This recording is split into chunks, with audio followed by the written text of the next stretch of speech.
मित्रांनो, स्वराज्यासाठी लढणारे मावळे कसे होते, जे स्वतःचं डोकं कापलं तरी चालेल पण स्वराज्याचा किल्ला शत्रूच्या हाती देणार नाही.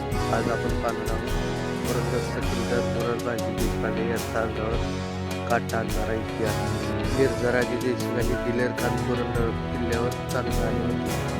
मोगलाची फौज अफाट होती पण मोरारबाजी अवघ्या स्वच्छ मावळ्यासह लढ्यात दिला. मोरारबाजी रणांगणात असे तुटून पडले की त्यांना थांबवणं अशक्य झालं होतं. हे पाहून दिलेर खान ओरडला, मोरारबाजी, तुझा पराक्रम पाहून मी खुश झालो. तू आमच्या बाजूने ये, तुला बादशहाकडून जहागिरी देतो. तेव्हा मोरारबाजीने दिलेर खानला दिलेले उत्तर आजही इतिहासात गाजते. ते कळले, अरे, आम्ही शिवाजी राजांची माणसं, तुझ्या कौलावर मी थुंकतो. आम्हाला काय कमी आहे? तुझ्या बादशाची चाकरी कशाला करू? आणि पुन्हा ते लढायला लागले.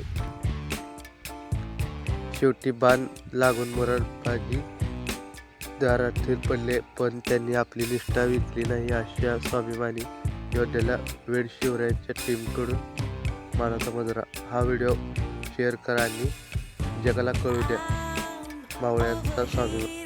जय भवानी, जय शिवाजी.